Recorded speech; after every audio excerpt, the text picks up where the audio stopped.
Assalamualaikum warahmatullahi wabarakatuh. Perkenalkan, kami dari kelompok 5 Geografi kelas 10-8.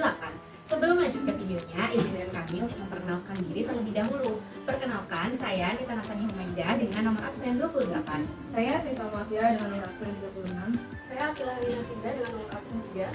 Saya Safira Aurelia Husain dari nomor absen 34. Saya Febina Kartini dari absen 14. Saya Pancur dengan nomor absen 13. Saya Maulana dengan nomor absen 32. Dan salah satu teman kelompok kami yang tidak bisa hadir, Aisyah Khairan dengan nomor absen 22.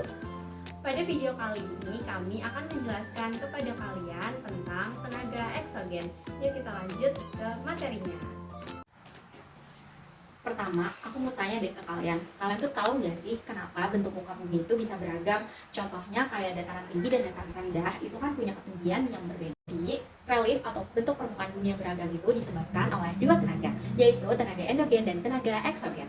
Tenaga endogen adalah tenaga yang berasal dari dalam perut bumi. Contohnya tuh kayak magma. Sedangkan tenaga eksogen adalah tenaga yang berasal dari luar perut bumi. Contohnya kayak angin, air, ataupun sinar matahari.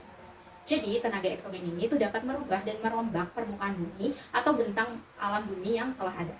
Terdapat 4 jenis tenaga eksogen. Yang pertama adalah pelapukan, yang kedua adalah erosi, yang ketiga sedimentasi, dan yang terakhir adalah pergerakan massa tanah atau mass wasting.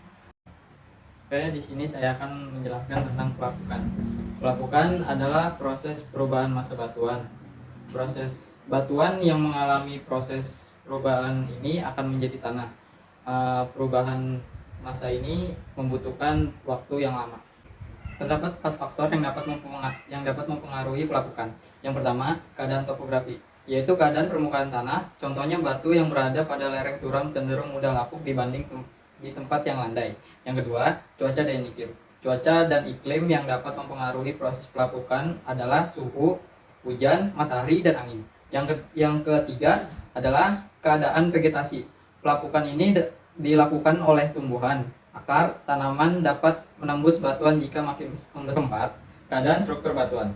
Struktur batuan merupakan sifat fisik dan kimia yang mempengaruhi daya tahan batuan. Pelapukan menurut prosesnya terbagi menjadi 3. Yang pertama itu ada pelapukan mekanis. Pelapukan mekanis ialah proses hancur dan lepasnya material batuan tanpa mengubah struktur kimianya. Contohnya itu ada batu yang berada di gurun pasir. Nah, pada siang hari batu itu akan menyusut dan pada malam hari batu itu akan mengembang, dan itu terjadi berulang kali sehingga menyebabkan batuan itu pecah. Terus yang kedua itu ada pelapukan biologis. Pelapukan biologis terjadi karena aktivitas makhluk hidup. Contohnya itu ada akar pohon yang menembus batu dan tumbuhan yang tumbuh pada batu sehingga menyebabkan batu itu adanya rongga. Pelapukan kimiawi. Pelapukan kimiawi ialah pelapukan yang disertai perubahan struktur kimiawi. Contohnya itu ada stalagmit dan stalaktit. Stalagmit itu berada di dasar gua dan stalaktit itu berada di langit-langit gua. Suatu peristiwa yang terjadi secara alami oleh pengikisan padatan seperti angin, tanah, air, dan material lainnya. Pengikisan ini melibatkan 3 proses, yaitu pelepasan, transformasi, dan pengendapan.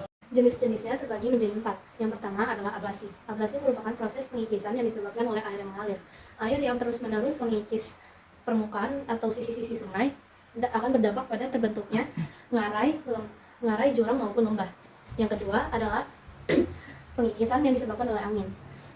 Ini terbagi menjadi 2 jenis, yaitu korosi dan deflasi. Korosi adalah proses pengikisan yang disebabkan oleh angin dan pasir yang melintasi batuan sehingga batuan itu terkikis. Sedangkan deflasi adalah proses pengikisan yang hanya disebabkan oleh angin. Contohnya adalah Mushroom Rock di Kansas. Batuan jamur ini tadinya berbentuk seperti batuan pada umumnya, tapi dikarenakan proses korosi akhirnya berbentuk menyerupai jamur. Yang ketiga adalah abrasi. Abrasi merupakan proses pengikisan pantai yang disebabkan oleh kuat gelombang laut dan arus laut atau pasang surutnya arus laut yang bersifat merusak. Yang terakhir adalah eksarasi. Eksarasi merupakan proses pengikisan yang disebabkan oleh es yang mencair.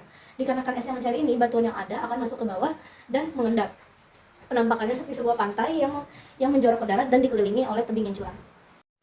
Apa itu sedimentasi? Sedimentasi adalah proses pengendapan atau penumpukan partikel batuan atau tanah setelah terbawa dari proses erosi. Di sini saya akan menjelaskan tentang penyebab sedimentasi. Terdapat 5 penyebab sedimentasi. Yang pertama yaitu material yang menjadi bahan endapan seperti pasir, tanah, debu, dan lainnya. Yang kedua itu terjadi terjadi pergantian dan perubahan material. Yang ketiga yaitu adanya gaya berat dan material sedimen sehingga volume material berkurang. Yang keempat yaitu pengendapan yang terjadi karena perubahan atau perbedaan gaya dan arus. Yang kelima yaitu perpindahan material sedimen dapat disebabkan oleh angin, air, atau es. Terdapat 4 jenis sedimentasi. Yang pertama yaitu fluvial, disebabkan oleh aliran air. Contohnya adalah kipas aluvial. Kipas aluvial adalah endapan sedimen berbentuk kipas dan berada di wilayah pegunungan. Yang kedua yaitu elois, disebabkan oleh angin. Contohnya yaitu terbentuknya gumuk pasir. Yaitu marin. Marin disebabkan oleh gelombang air laut. Contohnya yaitu tombolo. Tombolo merupakan gumuk pasir yang menghubungkan daratan dengan pulau terdekat. Yang keempat ada glasial, terjadi melalui media transport glacier. Contohnya yaitu ekskurs. Ekskurs merupakan bukit memanjang atau ramping searah dengan aliran glacier.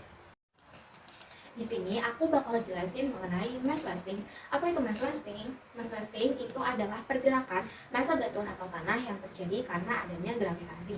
Terdapat 8 penyebab terjadinya mass wasting. Yang pertama itu adalah gravitasi, yang kedua adalah kemiringan lereng, yang ketiga adalah erosi, yang keempat aktivitas vulkanik, yang kelima gempa bumi, yang keenam adalah pembekuan dan pencairan es, yang ketujuh adalah peningkatan kadar air seperti saat curah hujan sedang tinggi, dan yang terakhir adalah ulah manusia. Ketika manusia menebang semua pohon di hutan dan menyebabkan hutan gundul. Pada saat curah hujan sedang tinggi dan air menjadi banyak, tidak ada yang bisa menahan tanah dan terjadilah tanah longsor. Terdapat 3 bentuk mass wasting. Yang pertama adalah fall. Fall itu adalah keadaan kalau materialnya itu jatuh secara vertikal atau hampir vertikal. Contohnya itu adalah rockfall. Rockfall itu adalah keadaan di mana batu jatuh dari atas secara cepat dan ketika sampai di bawah batu itu sudah tidak berbentuk seperti semula. Yang kedua adalah slide. Slide itu adalah keadaan di mana material itu turun di permukaan yang miring. Contohnya adalah rock slide. Rock slide itu adalah keadaan di mana batuan itu turun dari atas secara cepat di permukaan miring yang mulai rapuh karena disebabkan oleh proses erosi. Yang ketiga adalah flow. Flow itu adalah keadaan di mana materialnya ini bercampur dengan air. Contohnya adalah mud flow. Mud flow ini itu berisikan batuan, tanah, ataupun puing-puing yang bercampur menjadi lumpur dan turun di lereng. Mud flow ini itu biasanya terjadi kalau curah hujan sedang tinggi dan di wilayah pegunungan yang baru saja meletus. Oke, di sini saya akan menjelaskan dampak positif dari adanya tenaga obsolet adalah yang pertama, menghasilkan bentukan bumi yang unik. Yang kedua, memunculkan habitat karena terbentuknya tanah pada proses pelapukan. Yang ketiga, pada saat proses erosi, air sungai di hulu membawa tanah yang subur sehingga daerah di hilir menjadi subur. Dampak negatif dari adanya tenaga eksogen yaitu pertama, tergurasnya tanah subur yang ada di hulu karena proses erosi. Yang kedua, itu proses sedimentasi yang menyebabkan pendangkalan sungai yang membuat air sungai itu meluap di sekitarnya. Yang ketiga, itu proses abrasi pantai yang menyebabkan berkurangnya luas daratan. Oke, sekian penjelasan dari kami. Terima kasih kepada teman-teman semua yang sudah menyimak dan menonton. Semoga apa yang kami jelaskan bisa bermanfaat untuk teman-teman semua. Dan mohon maaf bila masih banyak kesalahan dan kekurangan dalam video dari kami. See you guys. Wassalamualaikum warahmatullahi wabarakatuh.